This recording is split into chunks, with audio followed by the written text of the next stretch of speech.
The French Revolution, A History. By Thomas Carlyle. 1837. Narrated by Skeptical Waves. Book 3 The Girondins. Chapter 3.3.I. Cause and Effect. This huge insurrectionary movement, which we liken to a breaking out of Tophet and the abyss, has swept away royalty, aristocracy, and a king's life. The question is, what will it next do? How will it henceforth shape itself? Settle down into a reign of law and liberty, according as the habits, persuasions and endeavors of the educated, moneyed, respectable class prescribe? That is to say, the volcanic lava flood, bursting up in the manner described, will explode and flow according to Girondin formula and pre-established rule of philosophy? If so, for our Girondin friends it will be well. Meanwhile were not the prophecy rather that as no external force, royal or other, now remains which could control this movement, the movement will follow a course of its own, probably a very original one? Further, that whatsoever man or men can best interpret the inward tendencies it has, and give them voice and activity, will obtain the lead of it? For the rest, that is a thing without order, a thing proceeding from beyond and beneath the region of order, it must work and welter, not as a regularity but as a chaos, destructive and self-destructive, always till something that has order arise, strong enough to bind it into subjection again? Which something, we may further conjecture, will not be a formula, with philosophical propositions and forensic eloquence, but a reality, probably with a sword in its hand. As for the Girondin formula, of a respectable republic for the middle classes, all manner of aristocracies being now sufficiently demolished, there seems little reason to expect that the business will stop there. Liberty, equality, fraternity, these are the words, enunciative and prophetic. Republic for the respectable washed middle classes, how can that be the fulfillment thereof? Hunger and nakedness, and nightmare oppression lying heavy on 25 million hearts, this, not the wounded vanities or contradicted philosophies of philosophical advocates, rich shopkeepers, rural noblesse, was the prime mover in the French Revolution, as the like will be in all such revolutions, in all countries. Feudal fleur-de-lis had become an insupportably bad marching banner, and needed to be torn and trampled, but moneybag of mammon, for that, in these times, is what the respectable republic for the middle classes will signify, is a still worse, while it lasts. Properly, indeed, it is the worst and basest of all banners, and symbols of dominion among men, and indeed is possible only in a time of general atheism, and unbelief in anything save in brute force and sensualism, pride of birth, pride of office, any known kind of pride being a degree better than purse pride. Freedom, equality, brotherhood, not in the money bag, but far elsewhere, will sans-culotism seek these things. We say therefore that an insurrectionary France, loose of control from without, destitute of supreme order from within, will form one of the most tumultuous activities ever seen on this earth, such as no Girondin formula can regulate. An immeasurable force, made up of forces manifold, heterogeneous, compatible and incompatible. In plainer words, this France must needs split into parties, each of which seeking to make itself good. Contradiction, exasperation will arise, and parties on parties find that they cannot work together, cannot exist together. As for the number of parties, there will, strictly counting, be as many parties as there are opinions. According to which rule, in this national convention itself, to say nothing of France generally, the number of parties ought to be 749, for every unit entertains his opinion. But now as every unit has at once an individual nature, or necessity to follow his own road, and a gregarious nature or necessity to see himself traveling by the side of others, what can there be but dissolutions, precipitations, endless turbulence of attracting and repelling, till once the master element get evolved, and this wild alchemy arrange itself again. To the length of 749 parties, however, no nation was ever yet seen to go. Nor indeed much beyond the length of 2 parties, 2 at a time, so invincible is man's tendency to unite, with all the invincible divisiveness he has. 2 parties, we say, are the usual number at one time, let these 2 fight it out, all minor shades of party rallying under the shade likest them. When the one has fought down the other, then it, in its turn, may divide, self-destructive, and so the process continue, as far as needful. This is the way of revolutions, which spring up as the French one has done, when the so-called bonds of society snap asunder, and all laws that are not laws of nature become not and formulas merely. But quitting these somewhat abstract considerations, let history note this concrete reality which the streets of Paris exhibit, on Monday the 25th of February 1793. Long before daylight that morning, these streets are noisy and angry. Petitioning enough there has been, a convention often solicited. It was but yesterday there came a deputation of washerwomen with petition, complaining that not so much as soap could be had, to say nothing of bread, and condiments of bread. The cry of women, round the salle de ménage, was heard plaintive, du pain et du savon, bread and soap. And now from 6 o'clock, this Monday morning, one perceives the baker's queues unusually expanded, angrily agitating themselves. Not the baker alone, but 2 section commissioners to help him manage with difficulty the daily distribution of loaves. Soft-spoken assiduous, in the early candlelight, are baker and commissioners, and yet the pale chill February sunrise discloses an unpromising scene. Indignant female patriots, partly supplied with bread, rush now to the shops, declaring that they will have groceries. Groceries enough, sugar barrels rolled forth into the street, patriot citoyen weighing it out at a just rate of 11 pence a pound, likewise coffee chests, soap chests, nay cinnamon and cloves chests, with aquavite and other forms of alcohol, at a just rate, which some do not pay, the pale-faced grocer silently wringing his hands. What help? The distributive citoyen are of violent speech and gesture, their long Eumenides hair hanging out of curl, nay in their girdles pistols are seen sticking, some, it is even said, have beards, male patriots in petticoats and mobcap. Thus, in the streets of Lombards, in the street of Five Diamonds, street of Pulleys, in most streets of Paris does it effervesce, the livelong day, no municipality, no mayor Pache, though he was war minister lately, sends military against it, or aught against it but persuasive eloquence, till 7 at night, or later.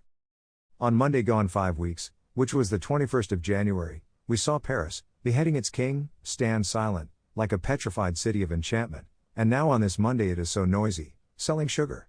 Cities, especially cities in revolution, are subject to these alternations, the secret courses of civic business and existence effervescing and efflorescing, in this manner, as a concrete phenomenon to the eye.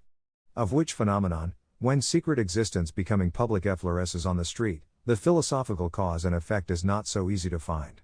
What, for example, may be the accurate philosophical meaning and meanings of this sale of sugar? These things that have become visible in the street of Pulleys and over Paris, whence are they, we say, and whither? That Pitt has a hand in it, the gold of Pitt, so much, to all reasonable patriot men, may seem clear. But then, through what agents of Pitt? Varlet, apostle of liberty, was discerned again of late, with his pike and his red nightcap. Deputy Murat published in his journal, this very day, complaining of the bitter scarcity and sufferings of the people, till he seemed to get wroth, if your rights of man were anything but a piece of written paper, the plunder of a few shops, and a forestaller or 2 hung up at the door lintels, would put an end to such things. Are not these, say the Girondins, pregnant indications? Pitt has bribed the anarchists, Murat is the agent of Pitt, hence this sale of sugar.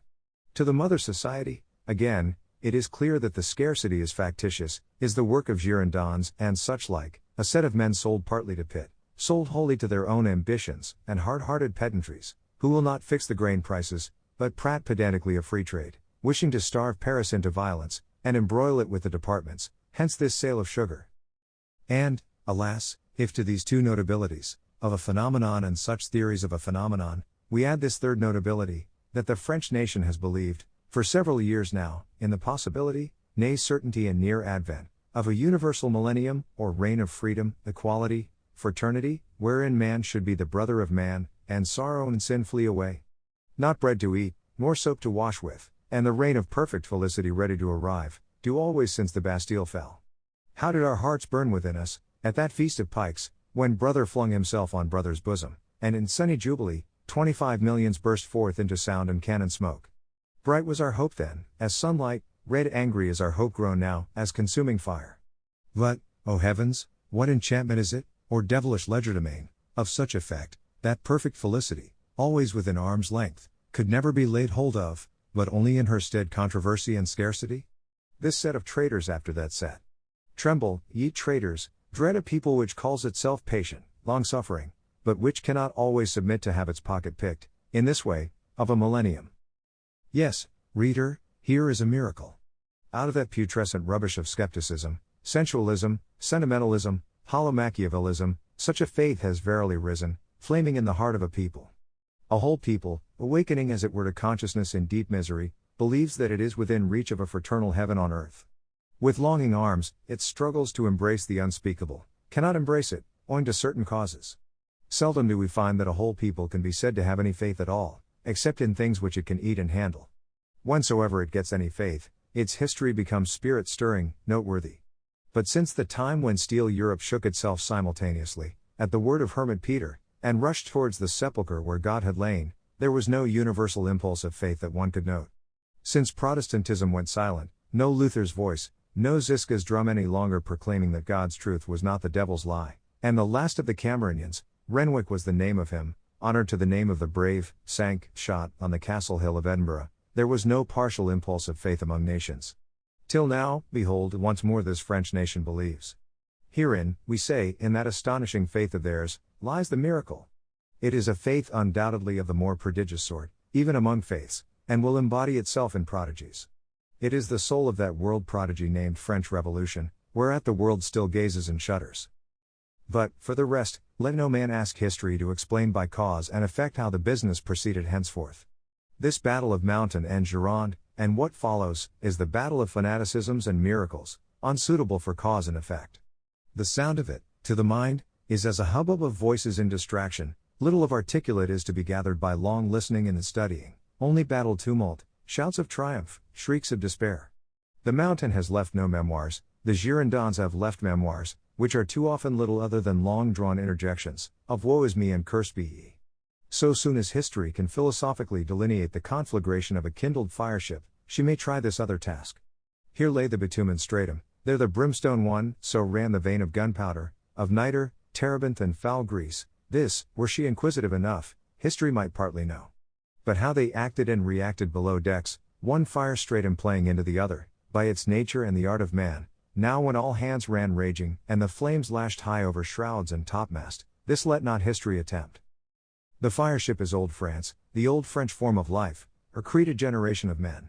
Wild are their cries and their ragings there, like spirits tormented in that flame. But, on the whole, are they not gone, O reader? Their fireship and they, frightening the world, have sailed away, its flames and its thunders quite away, into the deep of time. One thing therefore history will do, pity them all, for it went hard with them all. Not even the sea-green incorruptible shall have some pity, some human love, though it takes an effort. And now, so much once thoroughly attained, the rest will become easier. To the eye of equal brotherly pity, innumerable perversions dissipate themselves, exaggerations and execrations fall off, of their own accord. Standing wistfully on the safe shore, we will look, and see, what is of interest to us, what is adapted to us. Chapter 3.32. Collodic and Sansculottic. Gironde and Mountain are now in full quarrel, their mutual rage, says Toulongen, is growing a pale rage. Curious, lamentable, all these men have the word republic on their lips, in the heart of every one of them is a passionate wish for something which he calls republic, yet see their death quarrel.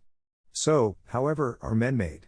Creatures who live in confusion, who, once thrown together, can readily fall into the confusion of confusions which quarrel is, simply because their confusions differ from one another, still more because they seem to differ. Men's words are a poor exponent of their thought, nay their thought itself is a poor exponent of the inward unnamed mystery, wherefrom both thought and action have their birth.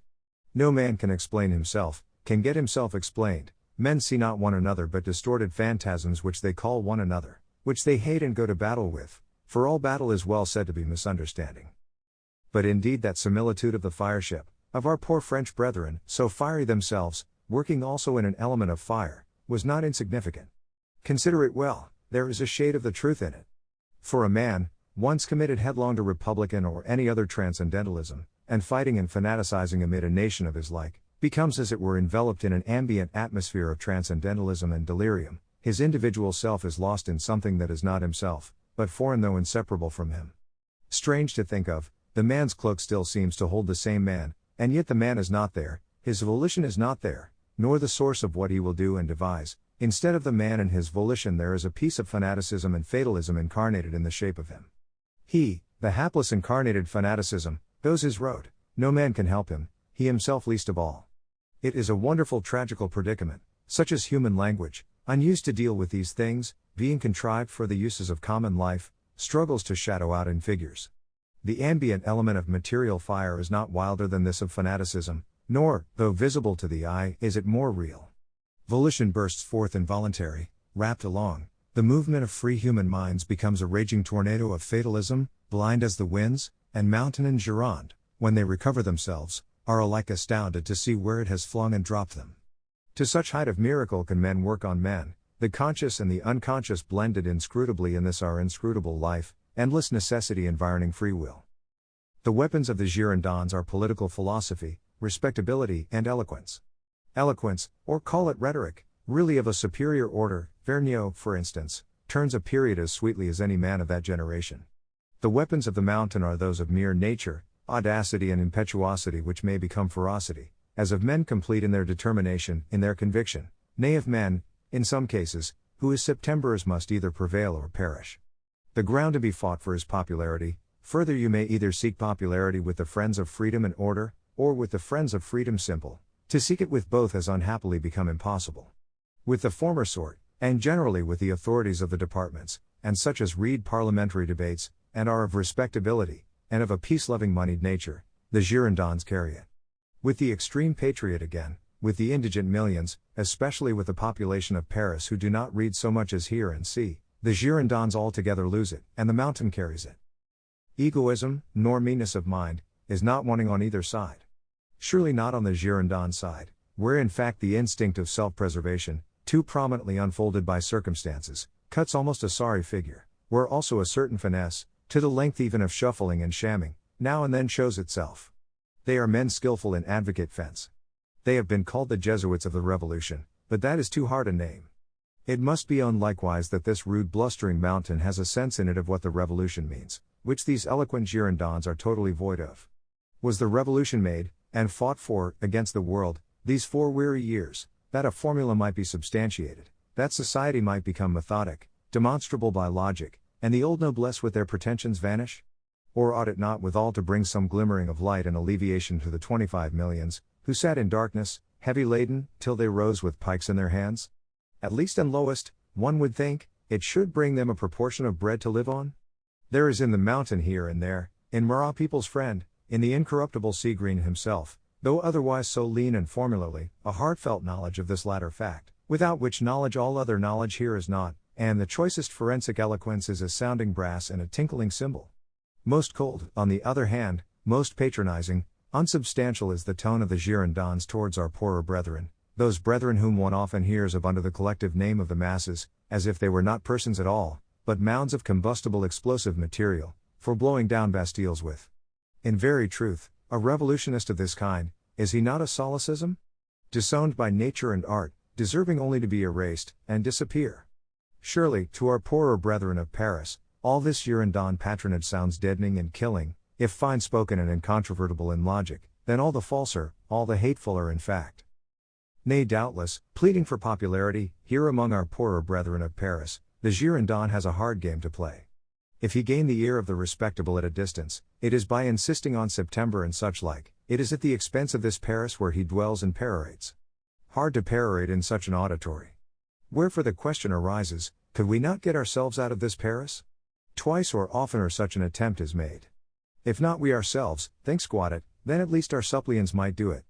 For every deputy has his suppleant, or substitute, who will take his place if need be. Might not these assemble, say at Bourges, which is a quiet episcopal town, in quiet Berry, 40 good leagues off? In that case, what profit were it for the Paris Sans-Culottes to insult us, our suppliants sitting quiet in Bourges, to whom we could run? Nay, even the primary electoral assemblies, think squat it, might be reconvoked, and a new convention got, with new orders from the sovereign people, and right glad were Lyons, were Bordeaux, Rouen, Marseille, as yet provincial towns, to welcome us in their turn, and become a sort of capital towns, and teach these Parisians reason. Fond schemes, which all misgo. If decreed, in heat of eloquent logic, today, they are repealed, by clamor and passionate wider considerations, on the morrow. Will you, O Girondins, parcel us into separate republics, then, like the Swiss, like your Americans, so that there be no metropolis or indivisible French nation any more? Your departmental guard seem to point that way. Federal Republic? Federalist?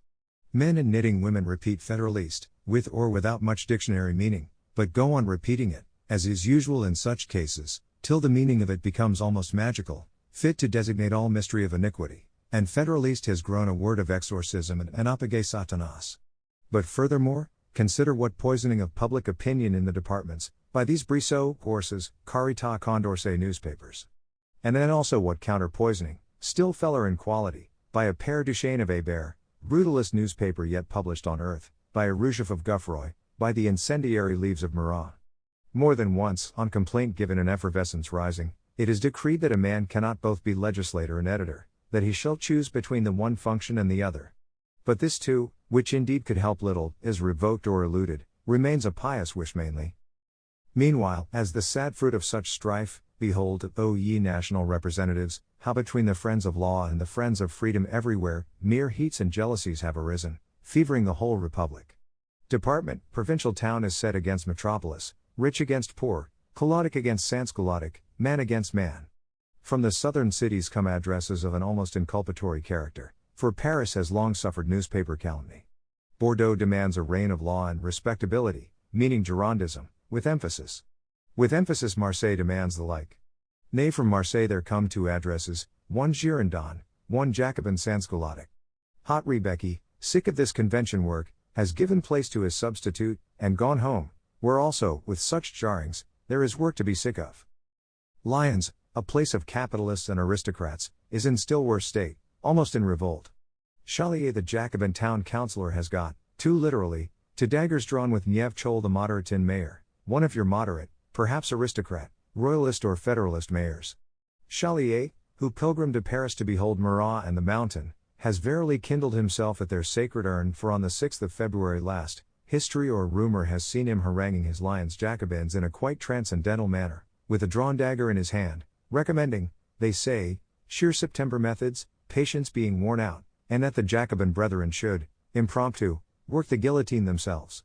One sees him still, in engravings, mounted on a table, foot advanced, body contorted, a bald, rude, slope-browed, infuriated visage of the canine species, the eyes starting from their sockets, in his puissant right hand the brandished dagger, or horse pistol, as some give it, other dog visages kindling under him, a man not likely to end well. However, the guillotine was not got together impromptu, that day, on the Pont Saint-Clair or elsewhere, but indeed continued lying rusty in its loft, Nieve Chol with military went about, rumbling cannon, in the most confused manner, and the 900 prisoners received no hurt. So distracted is Lyons grown, with its cannon rumbling. Convention commissioners must be sent thither forthwith, if even they can appease it, and keep the guillotine in its loft. Consider finally if, on all these mad jarrings of the southern cities, and of France generally, a traitorous crypto-royalist class is not looking and watching, ready to strike in, at the right season. Neither is there bread, neither is there soap, see the patriot women selling out sugar, at a just rate of 22 sous per pound. Citizen representatives, it were verily well that your quarrels finished, and the reign of perfect felicity began. Chapter 3.33. Growing shrill. On the whole, one cannot say that the Girondins are wanting to themselves, so far as goodwill might go. They prick assiduously into the sore places of the mountain, from principle and also from Jesuitism. Besides September, of which there is now little to be made except effervescence, we discern two sore places where the mountain often suffers, Marat and Orléans Égalité. Squalid Marat, for his own sake and for the mountains, is assaulted ever and anon, held up to France, as a squalid bloodthirsty portent, inciting to the pillage of shops, of whom let the mountain have the credit. The mountain murmurs, ill at ease, this maximum of patriotism, how shall they either own him or disown him? As for Marat personally, he, with his fixed idea, remains invulnerable to such things, nay the people's friend is very evidently rising in importance, as his befriended people rises.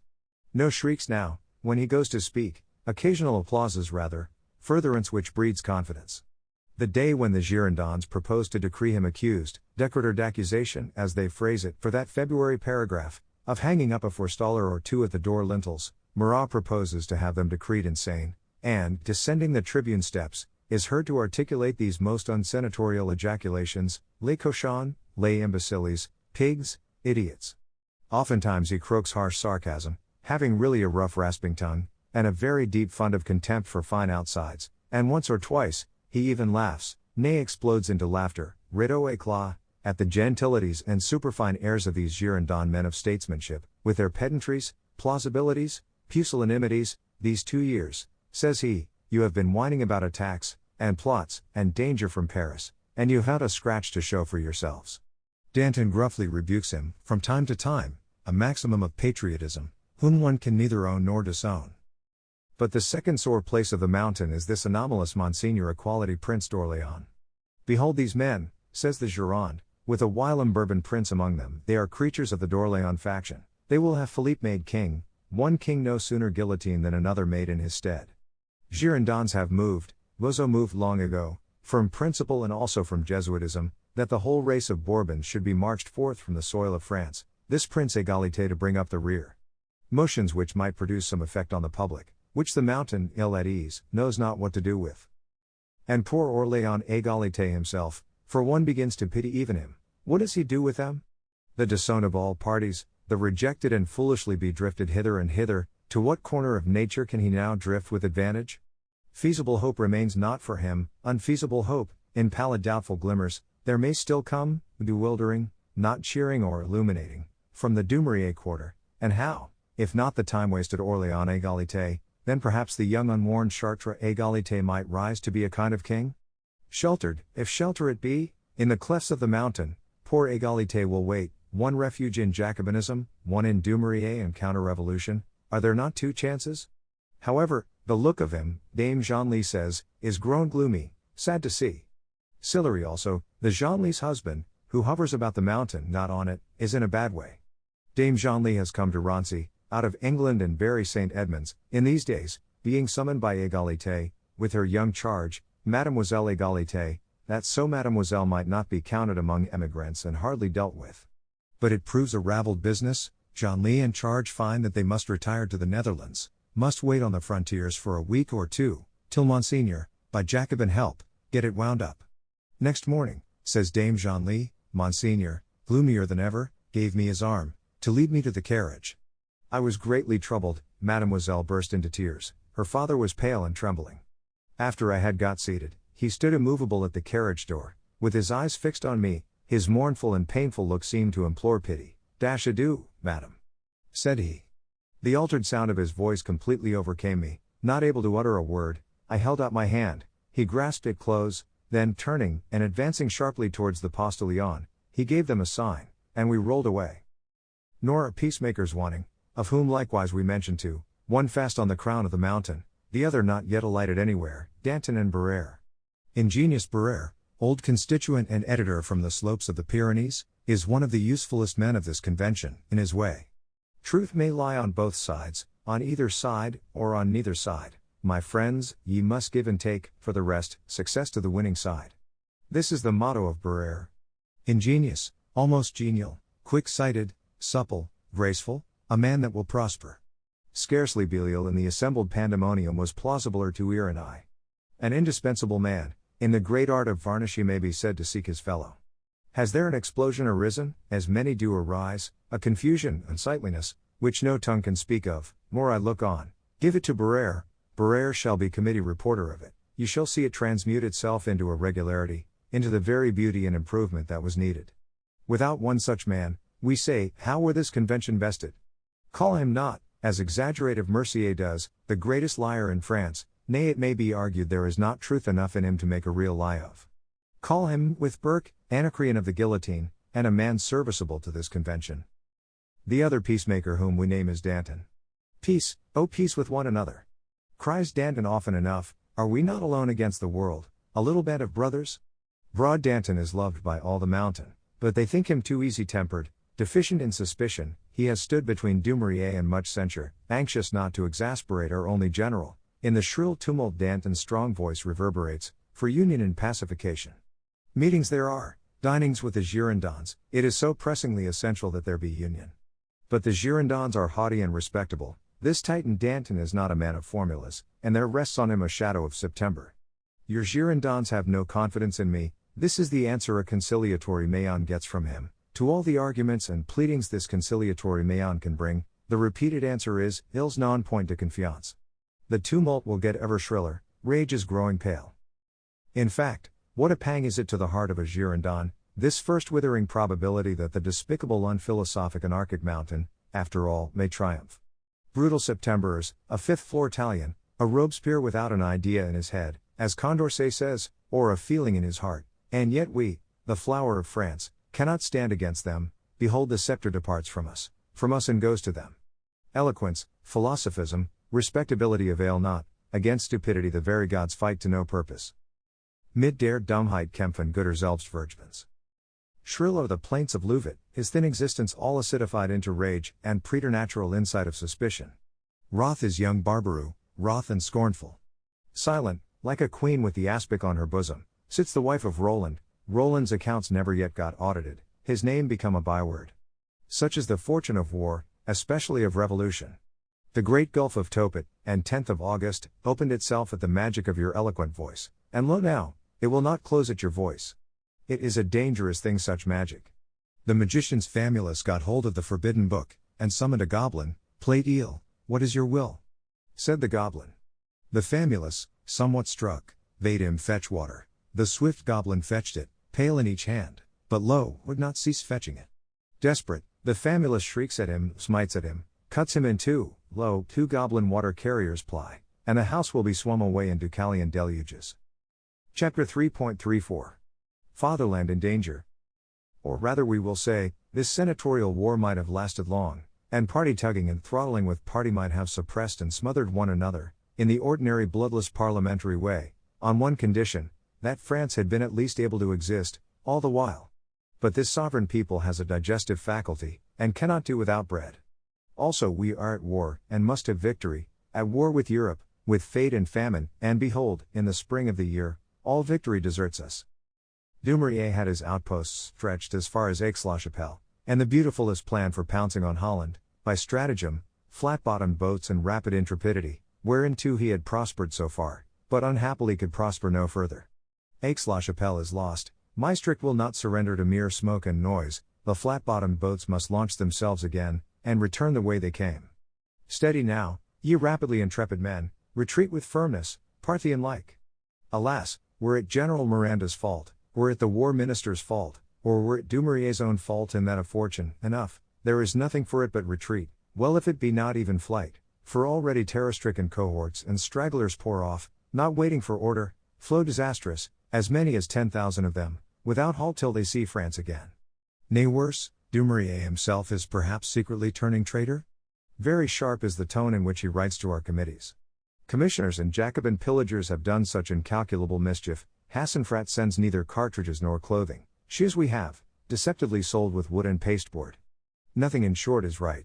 Danton and Lacroix, when it was they that were commissioners, would needs join Belgium to France, of which Dumouriez might have made the prettiest little duchy for his own secret behoof. With all these things the general is wroth, and writes to us in a sharp tone. Who knows what this hot little general is meditating? Dumouriez Duke of Belgium or Brabant, and say Égalité the younger king of France, there were an end for our revolution. Committee of Defense gazes, and shakes its head, who except Danton, defective in suspicion, could still struggle to be of hope? And General Custine is rolling back from the Rhine country, conquered Metz will be reconquered, the Prussians gathering round to bombard it with shot and shell. Metz may resist, Commissioner Merlin, the Thionviller, making sallies, at the head of the besieged, resists to the death, but not longer than that. How sad a reverse for Metz. Brave Foster, brave Lux planted liberty trees, amid Sierra ing music, in the snow slush of last winter, there, and made Jacobin societies, and got the territory incorporated with France. They came hither to Paris, as deputies or delegates, and have their 18 francs a day, but see, before once the liberty tree is got rightly in leaf, Mentz is changing into an explosive crater, vomiting fire, bevomited with fire. Neither of these men shall again see Mentz, they have come hither only to die. Foster has been round the globe, he saw Cook perish under Oahy clubs, but like this Paris he has yet seen or suffered nothing. Poverty escorts him, from home there can nothing come, except jobs news, the 18 daily francs, which we here as deputy or delegate with difficulty touch, are in paper assignats, and sink fast in value. Poverty, disappointment, inaction, obloquy, the brave heart slowly breaking. Such is Foster's lot. For the rest, Demoiselle Thorougne smiles on you in the soirees, a beautiful brown-locked face, of an exalted temper, and contrives to keep her carriage. Prussian Trenck, the poor subterranean baron jargons and jangles in an unmelodious manner. Thomas Paine's face is red pustuled, but the eyes uncommonly bright. Convention deputies ask you to dinner, very courteous, and we all play at plumsack. It is the explosion and new creation of a world, says Foster, and the actors in it, such small mean objects, buzzing round one like a handful of flies. Likewise there is war with Spain. Spain will advance through the gorges of the Pyrenees, rustling with Bourbon banners, jingling with artillery and menace. And England has donned the red coat, and marches, with Royal Highness of York, whom some once spake of inviting to be our king. Change that humour now, and evermore changing, till no hatefuller thing walk this earth than a denizen of that tyrannous island, and Pitt be declared and decreed, with effervescence, l'ennemi du genre humain, the enemy of mankind, and, very singular to say, you make an order that no soldier of liberty give quarter to an Englishman. Which order, however, the soldier of liberty does but partially obey. We will take no prisoners then, say the soldiers of liberty, they shall all be deserters that we take. It is a frantic order, and attended with inconvenience. For surely, if you give no quarter, the plain issue is that you will get none, and so the business become as broad as it was long. Our recruitment of 300,000 men, which was the decreed force for this year, is like to have work enough laid to its hand. So many enemies come wending on, penetrating through throats of mountains, steering over the salt sea, towards all points of our territory, rattling chains at us. Nay, worst of all, there is an enemy within our own territory itself. In the early days of March, the Nantes postbags do not arrive, there arrive only instead of them conjecture, apprehension, bodeful wind of rumor. The bodefullest proves true. Those fanatic peoples of La Vendée will no longer keep under, their fire of insurrection, heretofore dissipated with difficulty, blazes out anew, after the king's death, as a wide conflagration, not riot but civil war. Your Catalinos, your Stofflets, Schaets, are other men than was thought, behold how their peasants, in mere russet and hodden, with their rude arms, rude array, with their fanatic Gaelic frenzy and wild yelling battle-cry of God and the King, dash at us like a dark whirlwind, and blow the best disciplined nationals we can get into panic and sauve-qui-peut. Field after field is theirs, one sees not where it will end. Commandant Santerre may be sent thither, but with non-effect, he might as well have returned and brewed beer. It has become peremptorily necessary that a national convention cease arguing, and begin acting. Yield one party of you to the other, and do it swiftly. No theoretic outlook is here, but the close certainty of ruin, the very day that is passing over must be provided for. It was Friday the 8th of March when this jobs post from Dumouriez, thickly preceded and escorted by so many other jobs posts, reached the National Convention. Blank enough are most faces. Little will it avail whether our Septemberers be punished or go unpunished, if Pitt and Coburg are coming in with one punishment for us all. Nothing now between Paris itself and the tyrants but a doubtful Dumouriez, and hosts in loose flowing loud retreat. Dan in the Titan rises in this hour, as always in the hour of need. Great is his voice, reverberating from the domes. Citizen representatives, shall we not, in such crisis of fate, lay aside discords? Reputation, oh what is the reputation of this man or of that? Que mon nom soit flétri, que la France soit libre, let my name be blighted, let France be free. It is necessary now again that France rise, in swift vengeance, with her million right hands, with her heart as of one man.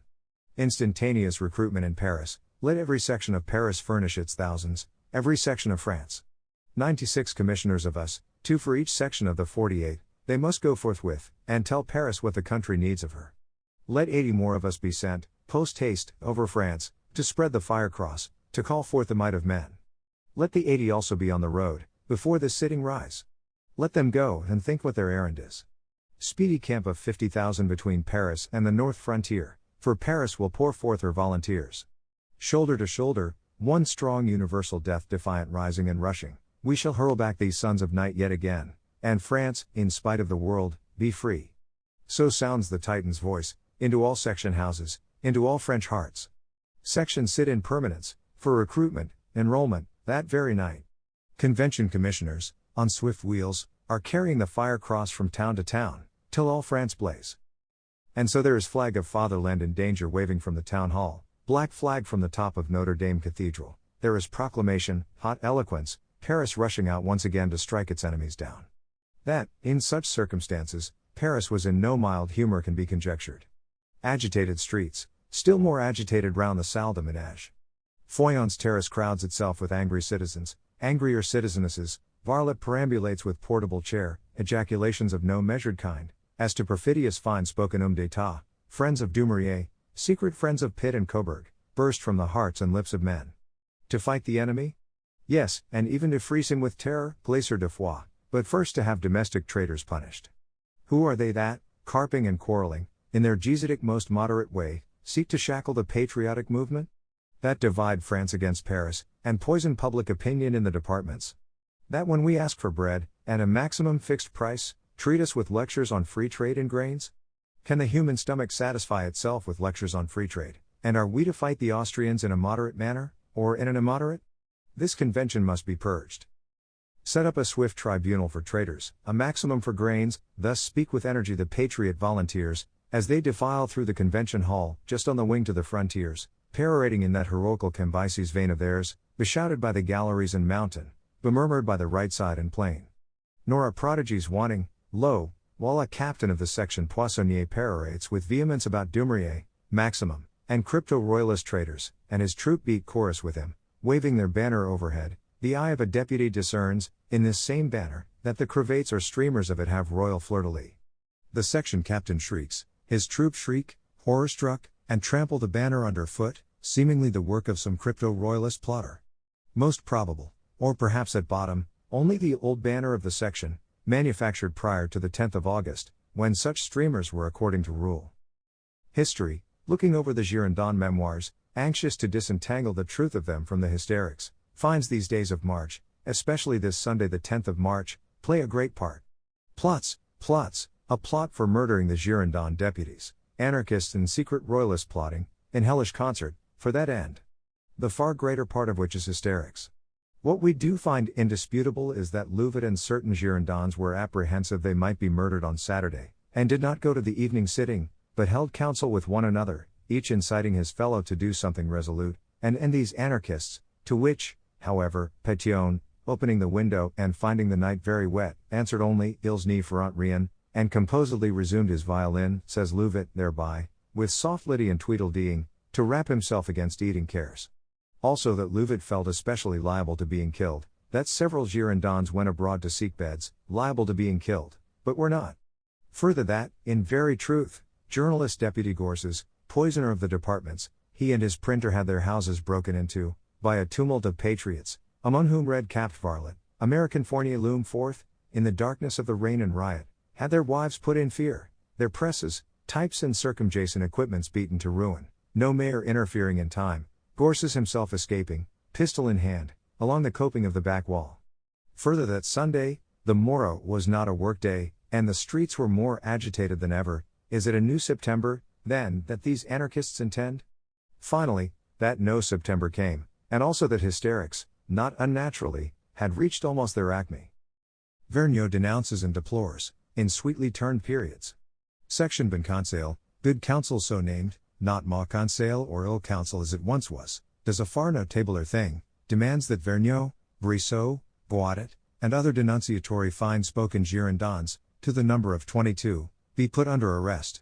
Section Good Counsel, so named ever since the 10th of August, is sharply rebuked, like a section of ill counsel, but its word is spoken, and will not fall to the ground. In fact, one thing strikes us in these poor Girondins, their fatal shortness of vision, nay fatal poorness of character, for that is the root of it. They are as strangers to the people they would govern, to the thing they have come to work in. Formulas, philosophies, respectabilities, what has been written in books, and admitted by the cultivated classes, this inadequate scheme of nature's working is all that nature, let her work as she will, can reveal to these men. So they perorate and speculate, and call on the friends of law, when the question is not law or no law, but life or no life. Pedants of the revolution, if not Jesuits of it. Their formalism is great also is their egoism. France rising to fight Austria has been raised only by plot of the 10th of March, to kill 22 of them. This revolution prodigy, unfolding itself into terrific stature and articulation, by its own laws and natures, not by the laws of formula, has become unintelligible, incredible as an impossibility, the waste chaos of a dream. A republic founded on what they call the virtues, on what we call the decencies and respectabilities, this they will have, and nothing but this. Whatsoever other republic nature and reality send, shall be considered as not sent, as a kind of nightmare vision, and thing non-extant, disowned by the laws of nature and a formula. Alas! Dim for the best eyes is this reality, and as for these men, they will not look at it with eyes at all, but only through faceted spectacles of pedantry, wounded vanity, which yield the most portentous fallacious spectrum. Carping and complaining forever of plots and anarchy, they will do one thing, prove, to demonstration, that the reality will not translate into their formula, that they and their formula are incompatible with the reality, and, in its dark wrath, the reality will extinguish it in them. What a man kens he cans.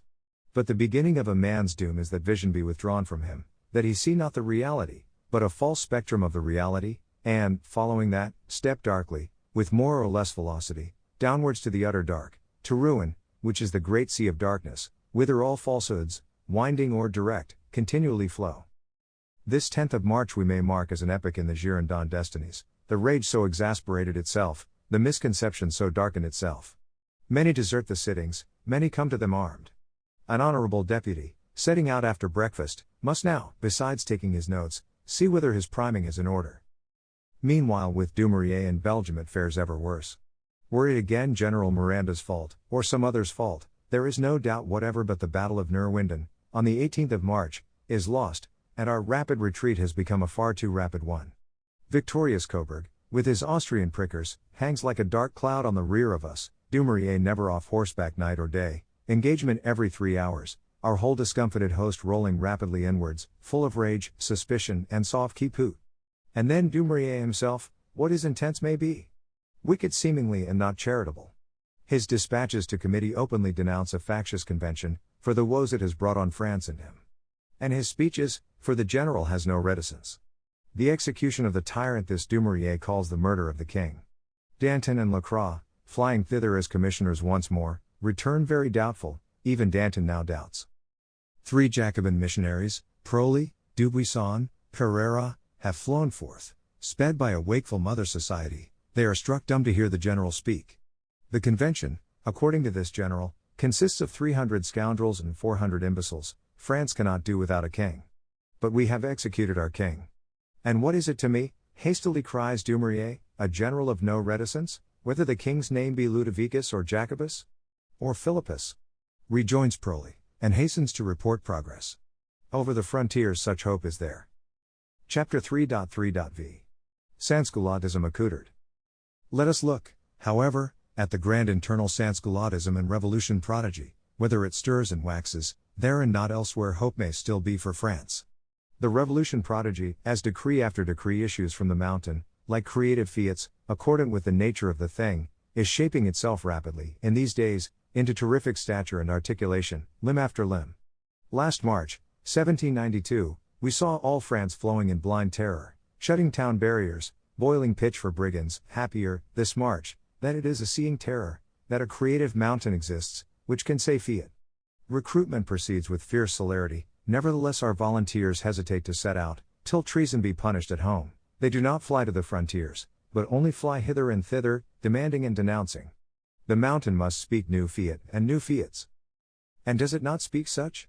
Take, as first example, those comites revolutionnaire for the arrestment of persons suspect.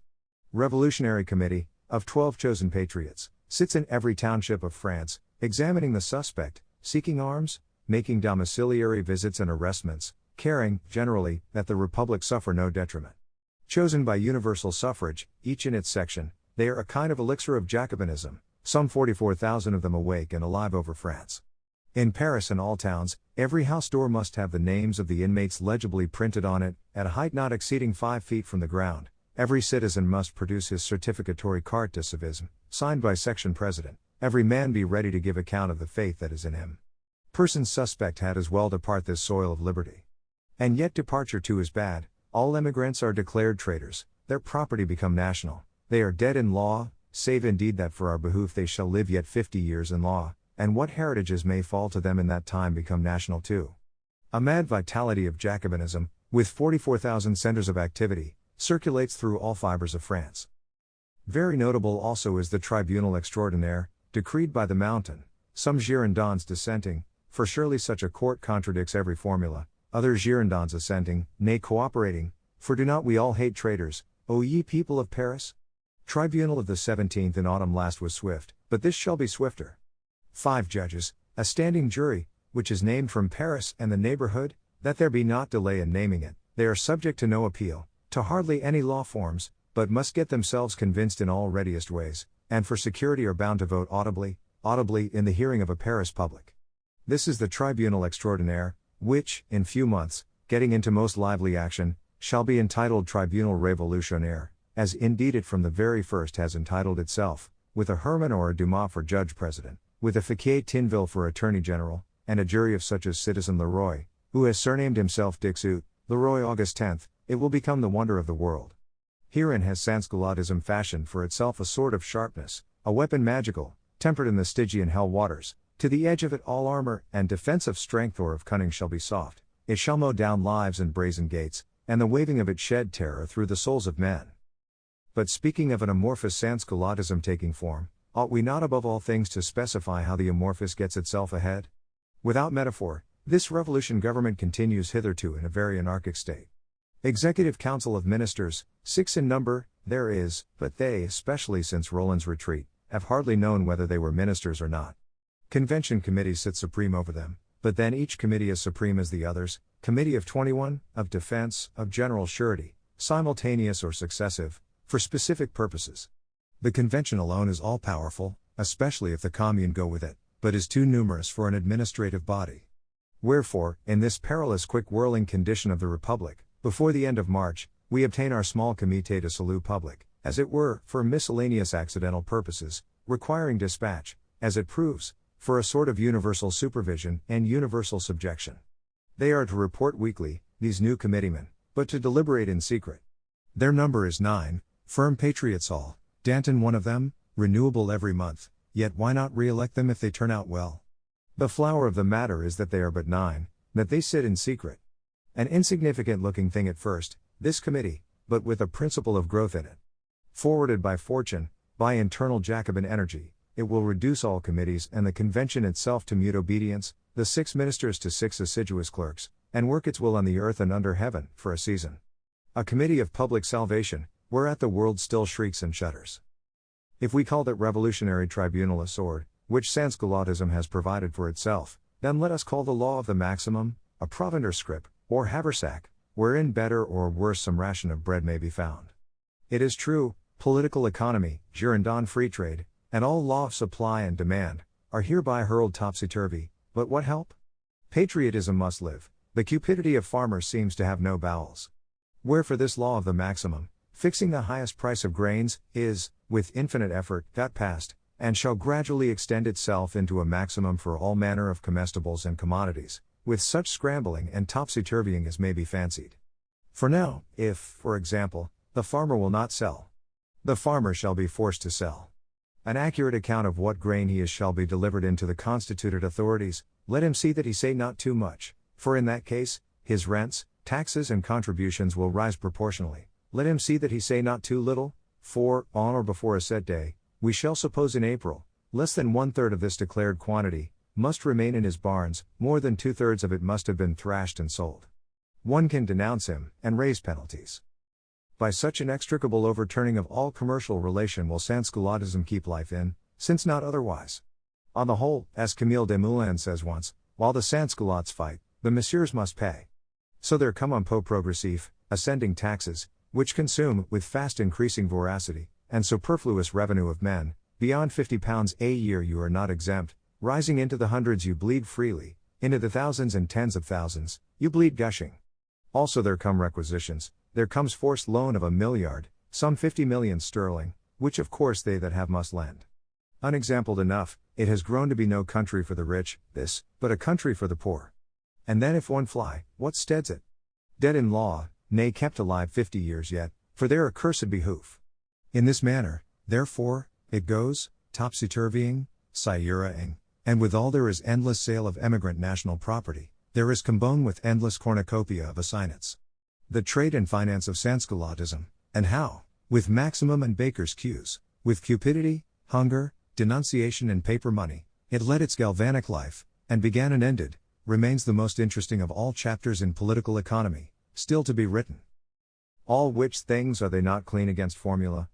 Oh Girondin friends, it is not a republic of the virtues we are getting, but only a republic of the strengths, virtuous and other. Chapter 3.3.vi.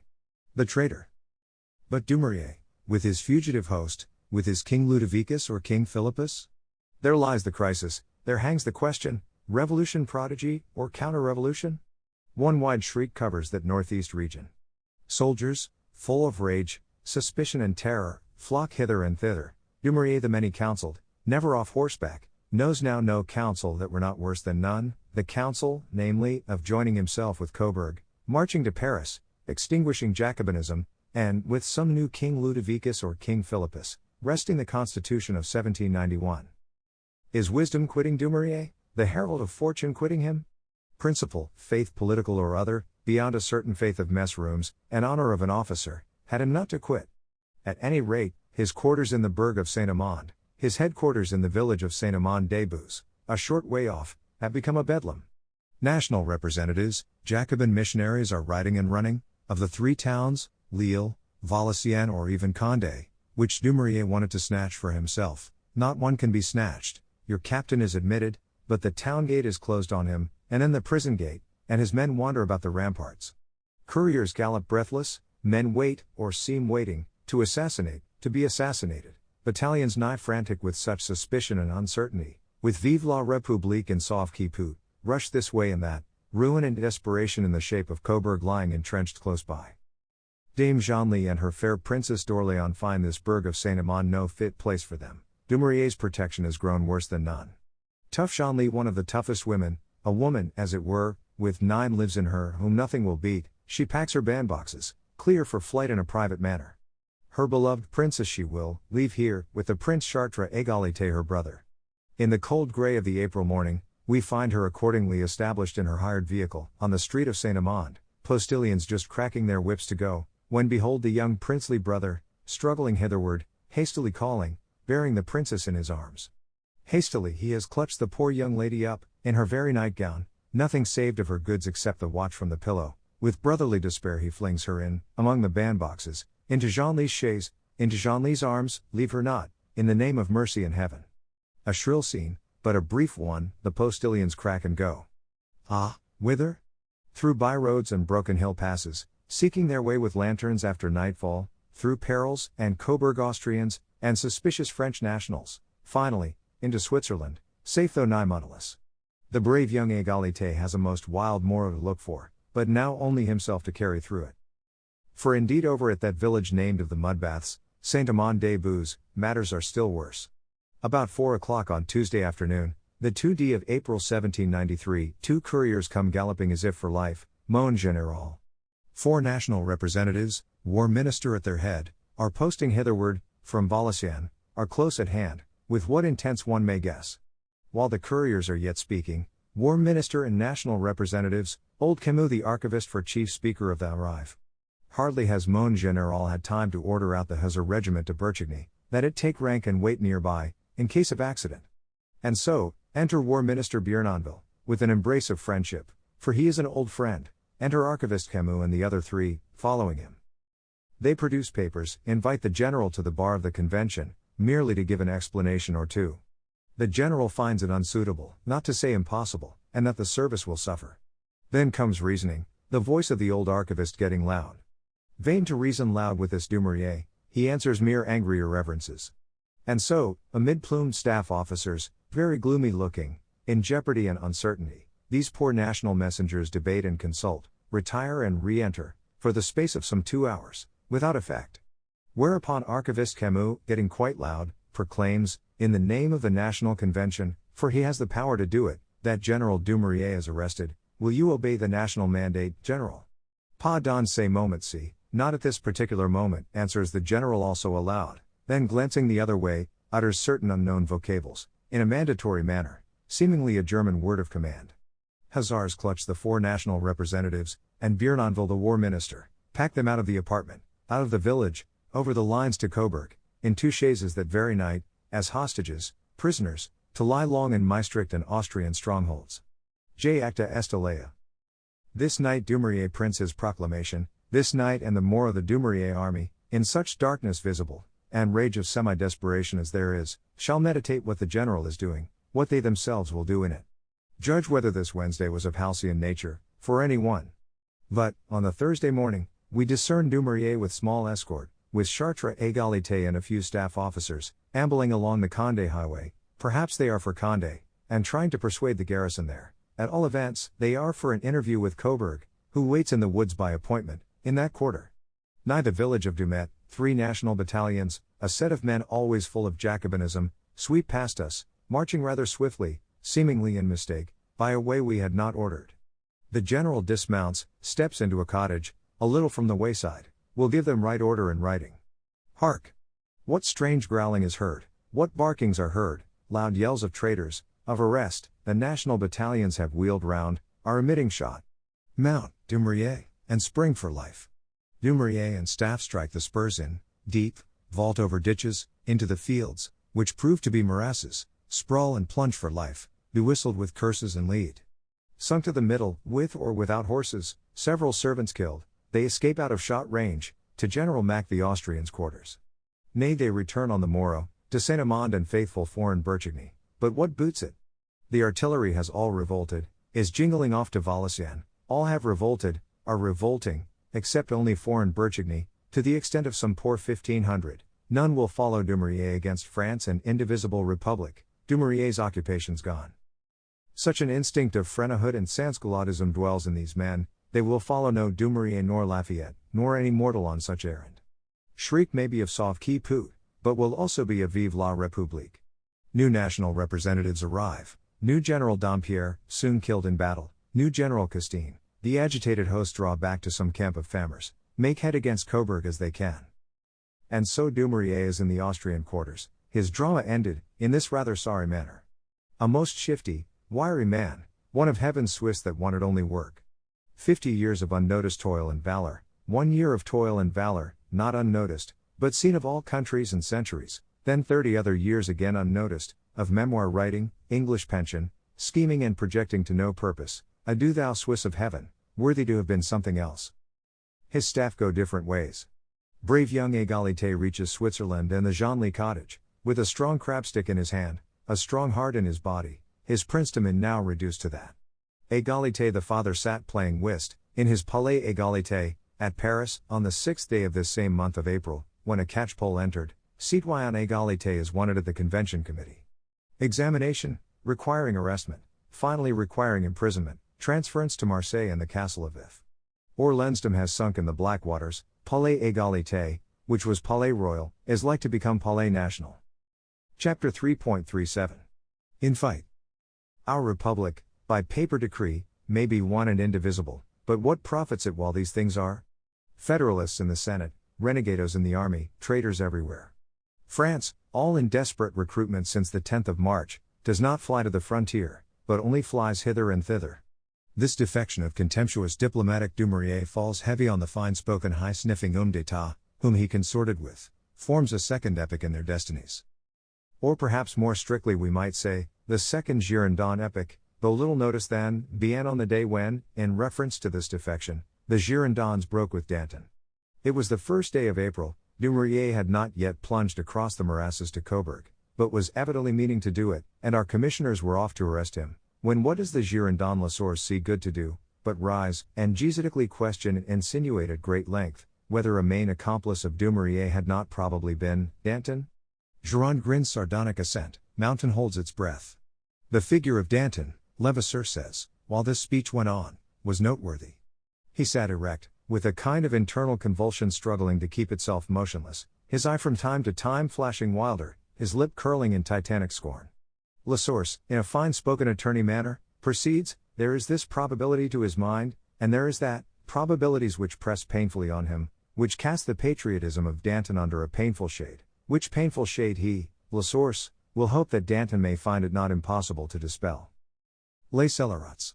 Cries Danton, starting up, with clenched right hand, Lasource having done, and descends from the mountain, like a lava flood, his answer not unready. Lasource's probabilities fly like idle dust, but leave a result behind them. Ye were right, friends of the mountain, begins Danton, and I was wrong, there is no peace possible with these men. Let it be war then. They will not save the Republic with us, it shall be saved without them, saved in spite of them. Really a burst of rude parliamentary eloquence this, which is still worth reading, in the old Moniteur.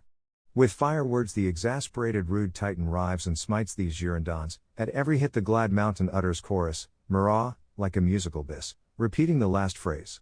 Lasource's probabilities are gone, but Danton's pledge of battle remains lying. A third epoch, or scene in the Girondin drama, or rather it is but the completion of this second epoch, we reckon from the day when the patience of virtuous Pétion finally boiled over, and the Girondins, so to speak, took up this battle pledge of Danton's and decreed Marat accused.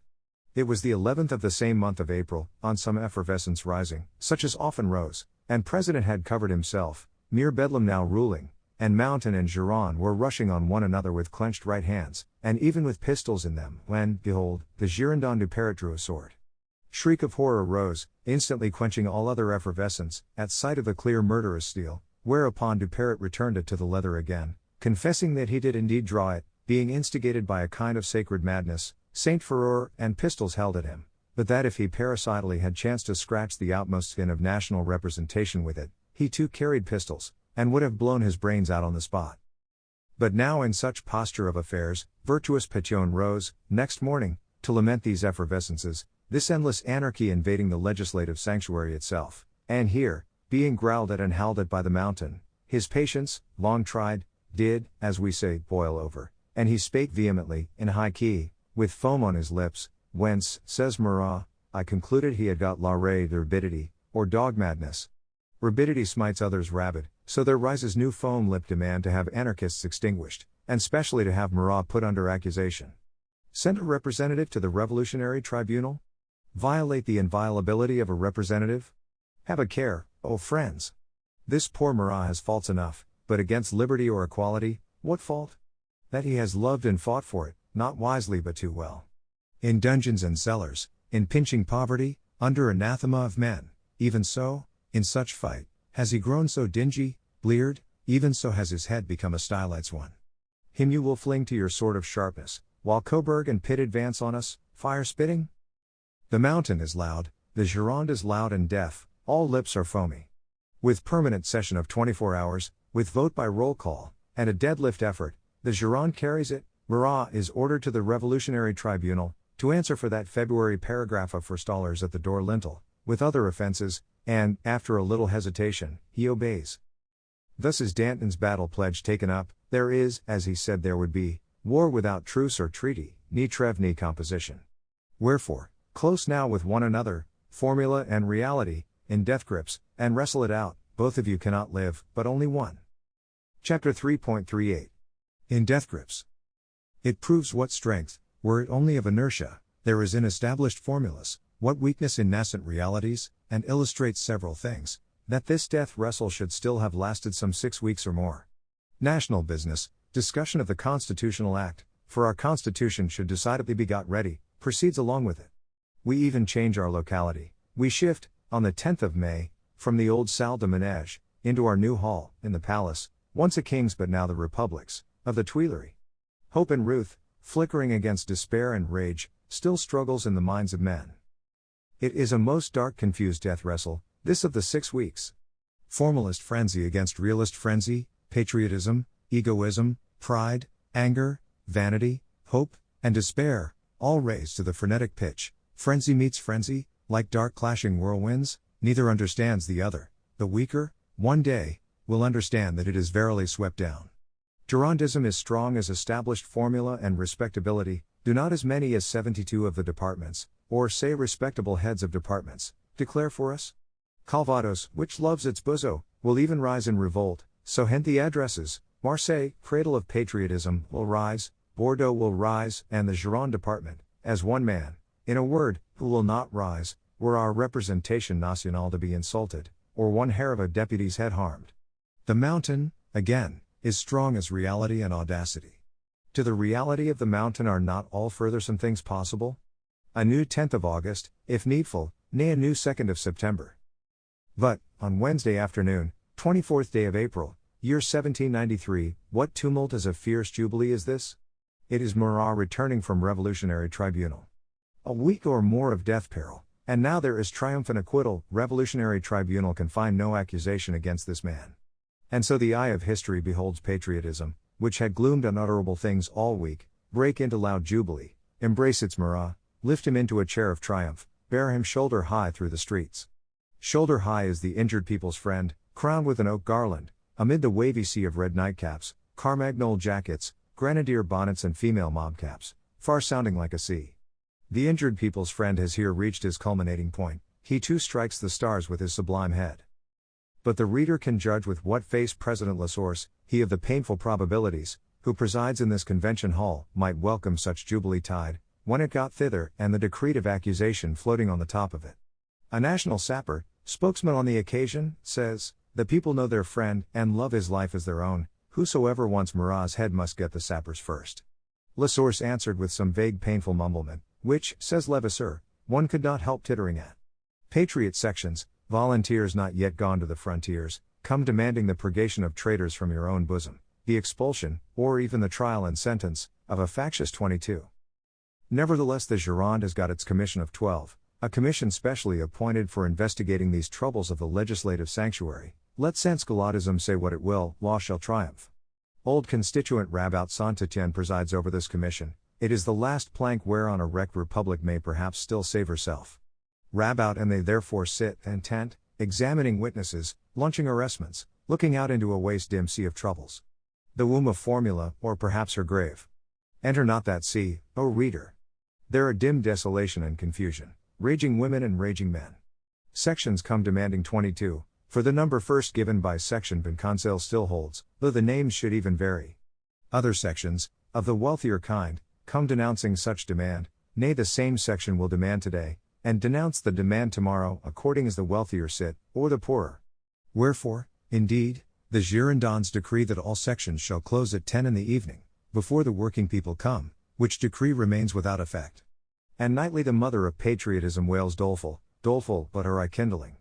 And Fournier l'American is busy, and the two-banker phrase, and varlet apostle of liberty, the bull voice of Marquis Saint Huruge is heard. And shrill women vociferate from all galleries, the convention ones and downwards.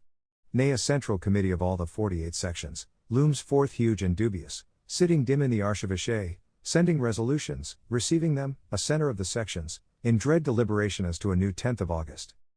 One thing we will specify to throw light on many, the aspect under which, seen through the eyes of these Girondins 12, or even seen through one's own eyes, the patriotism of the softer sex presents itself. There are female patriots, whom the Girondins call Megares, and count to the extent of 8,000, with serpent hair, all out of curl, who have changed the distaff for the dagger. They are of the society called brotherly, fraternel, say sisterly, which meets under the roof of the Jacobins.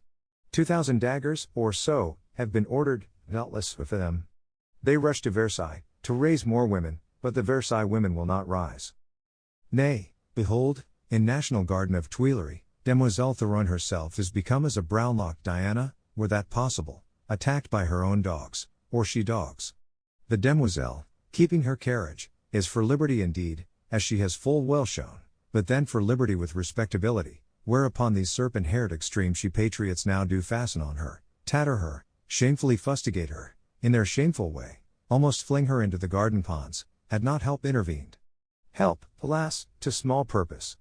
The poor demoiselle's head and nervous system, none of the soundest, is so tattered and fluttered that it will never recover, but flutter worse and worse, till it crack, and within year and day we hear of her in madhouse, and strait waistcoat, which proves permanent. Such brown-locked figure did flutter, and inarticulately jabber and gesticulate, little able to speak the obscure meaning it had, through some segment of that 18th century of time. She disappears here from the Revolution and public history, forevermore. Another thing we will not again specify, yet again beseech the reader to imagine, the reign of fraternity and perfection. Imagine, we say, O reader, that the millennium were struggling on the threshold, and yet not so much as groceries could be had, owing to traitors. With what impetus would a man strike traitors, in that case? Ah, thou canst not imagine it, thou hast thy groceries safe in the shops, and little or no hope of a millennium ever coming. But, indeed, as to the temper there was in men and women, does not this one fact say enough, the height suspicion had risen to? Preternatural we often called it, seemingly in the language of exaggeration, but listen to the cold deposition of witnesses. Not a musical patriot can blow himself a snatch of melody from the French horn, sitting mildly pensive on the housetop, but Mercier will recognize it to be a signal which one plotting committee is making to another. Distraction has possessed harmony herself, lurks in the sound of Marseille and Sierra. Louvet, who can see as deep into a millstone as the most, discerns that we shall be invited back to our old hall of the Manège, by a deputation, and then the anarchists will massacre 22 of us, as we walk over. It is Pitt and Coburg, the gold of Pitt. Poor Pitt. They little know what work he has with his own friends of the people, getting them bespied, beheaded, their habeas corpuses suspended, and his own social order and strongboxes kept tight, to fancy him raising mobs among his neighbors. But the strangest fact connected with French or indeed with human suspicion, is perhaps this of Camille Desmoulins. Camille's head, one of the clearest in France, has got itself so saturated through every fiber with preternaturalism of suspicion, that looking back on that 12th of July 1789, when the thousands rose round him, yelling responsive at his word in the Palais Royal garden and took cockades, he finds it explicable only on this hypothesis, that they were all hired to do it, and set on by the foreign and other plotters. It was not for nothing, says Camille with insight, that this multitude burst up round me when I spoke. No, not for nothing. Behind, around, before, it is one huge preternatural puppet play of plots, pit pulling the wires. Almost I conjecture that I Camille myself am a plot, and wooden with wires. The force of insight could no further go. Be this as it will, history remarks that the Commission of 12, now clear enough as to the plots, and luckily having got the threads of them all by the end, as they say, are launching mandates of arrest rapidly in these May days, and carrying matters with a high hand, resolute that the sea of trouble shall be restrained. What chief patriot, section president even, is safe? They can arrest him, tear him from his warm bed, because he has made irregular section arrestments. They arrest Varlet Apostle of Liberty. They arrest Procureur Substitute Hébert, Père Duchesne, a magistrate of the people, sitting in town hall, who, with high solemnity of martyrdom, takes leave of his colleagues, prompt he, to obey the law, and solemnly acquiescent, disappears into prison. The swifter fly the sections, energetically demanding him back, demanding not arrestment of popular magistrates, but of a traitorous 22. Section comes flying after section, defiling energetic, with their Cambyses vein of oratory, nay the commune itself comes, with Mayor Pache at its head, and with question not of Hébert and the 22 alone, but with this ominous old question made new, can you save the Republic, or must we do it? To whom President Maxis Nar makes fiery answer, if by fatal chance, in any of those tumults which since the 10th of March are ever returning, Paris were to lift a sacrilegious finger against the national representation, France would rise as one man, in never imagined vengeance, and shortly the traveller would ask, on which side of the Seine Paris had stood. Whereat the mountain bellows only louder, and every gallery, patriot Paris boiling round. And Girondin Valais has nightly conclaves at his house, sends billets, come punctually and well armed, for there is to be business. And Magira women perambulate the streets, with flags, with lamentable hallelujah. And the convention doors are obstructed by roaring multitudes, fine-spoken hommes d'état are hustled, maltreated, as they pass, Marat will apostrophize you, in such death peril, and say, thou too art of them. If Roland ask leave to quit Paris, there is order of the day. What help? Substitute Hébert, Apostle Varlet, must be given back, to be crowned with oak garlands. The Commission of 12, in a convention overwhelmed with roaring sections, is broken, then on the morrow, in a convention of rallied Girondins, is reinstated. Dim chaos, or the sea of troubles, is struggling through all its elements, writhing and chafing toward some creation. Chapter 3.39. Extinct. Accordingly, on Friday, the 31st of May 1793, there comes forth into the summer sunlight one of the strangest scenes. Mayor Pache with municipality arrives at the Tuileries Hall of Convention, sent for, Paris being invisible ferment, and gives the strangest news. How, in the grey of this morning, while we sat permanent in town hall, watchful for the commonweal, there entered, precisely as on a 10th of August, some 96 extraneous persons, who declared themselves to be in a state of insurrection, to be plenipotentiary commissioners from the 48 sections or members of the sovereign people, all in a state of insurrection, and further that we, in the name of said sovereign in insurrection, were dismissed from office. How we thereupon laid off our sashes, and withdrew into the adjacent Saloon of Liberty. How in a moment or two, we were called back, and reinstated, the sovereign pleasing to think us still worthy of confidence. Whereby, having taken new oath of office, we on a sudden find ourselves insurrectionary magistrates, with extraneous committee of 96 sitting by us, and a citoyen Henriot, one whom some accuse of Septemberism, is made Generalissimo of the National Guard, and, since 6 o'clock, the tocsin's ring and the drums beat, under which peculiar circumstances, what would an August National Convention please to direct us to do? Yes, there is the question. Break the insurrectionary authorities, answers some with vehemence. Vergniaud at least will have the national representatives all die at their post, this is sworn to, with ready loud acclaim. But as to breaking the insurrectionary authorities, alas, while we yet debate, what sound is that? Sound of the alarm cannon on the Pont Neuf, which it is death by the law to fire without order from us. It does boom off there, nevertheless, sending a sound through all hearts.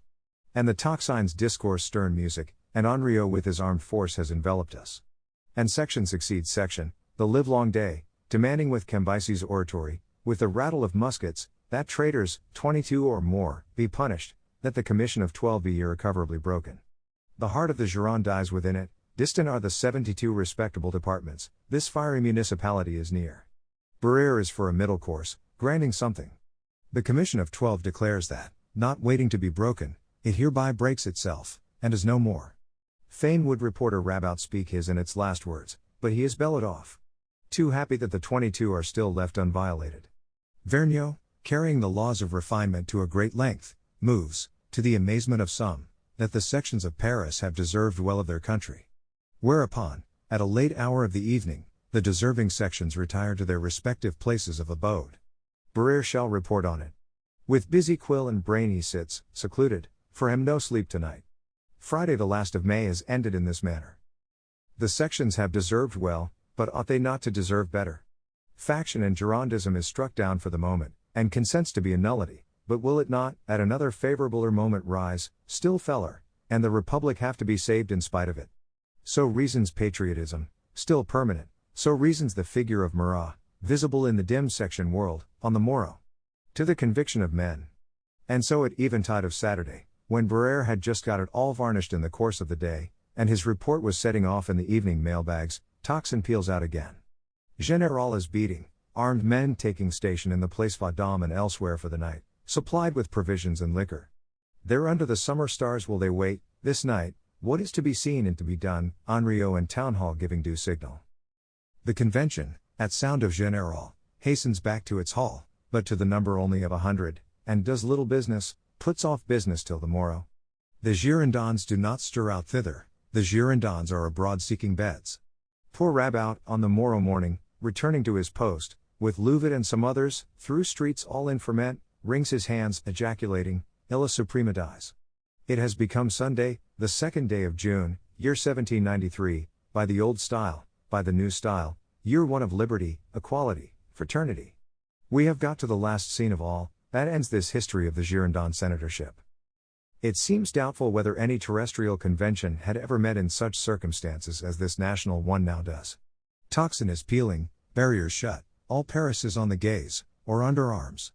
As many as 100,000 under arms they count, national force, and the armed volunteers, who should have flown to the frontiers and La Vendée, but would not, treason being unpunished, and only flew hither and thither. So many, steady under arms, environ the national Tuileries and garden. There are horse, foot, artillery, sappers with beards, the artillery one can see with their camp furnaces in this national garden, heating bullets red, and their matches lighted. Henriot in plumes rides, amid a plumed staff, all posts and issues are safe, reserves lie out, as far as the wood of Boulogne, the choicest patriots nearest the scene. One other circumstance we will note, that a careful municipality, liberal of camp furnaces, has not forgotten provision carts. No member of the sovereign need now go home to dinner, but can keep rank, plentiful victuals circulating unsought. Does not this people understand insurrection? Ye, not uninventive, Gualches. Therefore let a national representation, mandatories of the sovereign, take thought of it.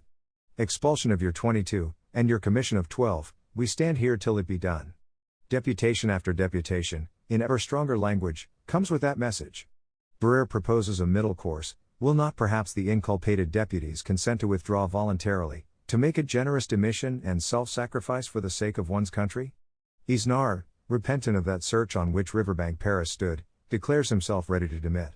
Ready also is Te Deum Fauché, old Desaulx of the Bastille, Vieux Rediteur, old dotard, as Marat calls him, is still readier. On the contrary, Longueuil the Breton declares that there is one man who never will demit voluntarily, but will protest to the uttermost, while a voice is left him. And he accordingly goes on protesting, amid rage and clangor, Legendre crying at last, Longueuil, come down from the tribune, or I will fling thee down, ou je te yetta en boss. For matters are come to extremity. Nay, they do clutch hold of Longueuil, certain zealous mountain men, but cannot fling him down, for he cramps himself on the railing, and his clothes get torn. Brave senator, worthy of pity. Neither will Barbaroux demit, he has sworn to die at his post, and will keep that oath. Whereupon the galleries all rise with explosion, brandishing weapons, some of them, and rush out saying, Allons, then, we must save our country. Such a session is this of Sunday the 2nd of June. Churches fill, over Christian Europe, and then empty themselves, But this convention empties not, the while, a day of shrieking contention, of agony, humiliation and tearing of coat-skirts, La Suprema dies. Round stand Henriot and his 100,000, copiously refreshed from tray and basket, nay he is distributing 5 francs apiece, we Girondins saw it with our eyes, 5 francs to keep them in heart. And distraction of armed riot encumbers our borders, jangles at our bar, we are prisoners in our own hall, Bishop Gregoire could not get out for a besoin actuel without 4 gendarmes to wait on him. What is the character of a national representative become? And now the sunlight falls yellower on western windows, and the chimney tops are flinging longer shadows, the refreshed 100,000, nor their shadows, stir not. What to resolve on? Motion rises, superfluous one would think, that the convention go forth in a body, ascertain with its own eyes whether it is free or not. Lo, therefore, from the eastern gate of the Tuileries, a distressed convention issuing, handsome arrow Seychelles at their head, he with hat on, in sign of public calamity, the rest bareheaded, towards the gate of the carousel, wondrous to see, towards Henriot and his plumed staff. In the name of the National Convention, make way. Not an inch of the way does Henriot make, I receive no orders, till the sovereign, yours and mine, has been obeyed. The convention presses on, Henriot prances back, with his staff, some 15 paces, to arms.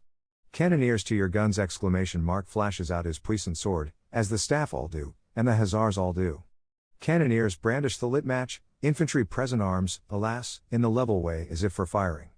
Hatted Hero leads his distressed flock, through their pinfold of a Tuileries again, across the garden to the gate on the opposite side. Here is Foyon's terrace, alas, there is our old salle de ménage, but neither at this gate of the Pont Tournant is there egress. Try the other, and the other, no egress. We wander disconsolate through armed ranks, who indeed salute with Live the Republic, but also with Die the Gironde.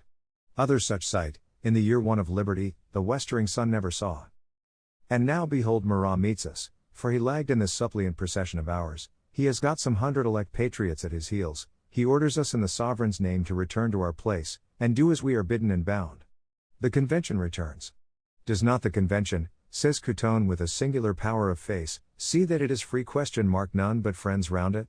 The convention, overflowing with friends and armed sectioners, proceeds to vote as bidden. Many will not vote, but remain silent, some 1 or 2 protest, in words, the mountain has a clear unanimity. Commission of 12, and the denounced 22, to whom we add ex-ministers Clavière and Lebrun, these, with some slight extempore alterations, this or that order proposing, but Marat disposing, are voted to be under arrestment in their own houses. Brissot, Bozeau, Vergniaud, Guadet, Louvet, Genson, Barbaroux, La Source, Longuenise, Rabaut, 32, by the tail, all that we have known as Girondins, and more than we have known. They, under the safeguard of the French people, by and by, under the safeguard of 2 gendarmes each, shall dwell peaceably in their own houses, as non-senators, till further order. Herewith ends séance of Sunday the 2nd of June 1793. At 10 o'clock, under mild stars, the 100,000, their work well finished, turn homewards. This same day, Central Insurrection Committee has arrested Madame Roland, imprisoned her in the Abbaye. Roland has fled, no one knows whither. Thus fell the Girondins, by insurrection, and became extinct as a party, not without a sigh from most historians.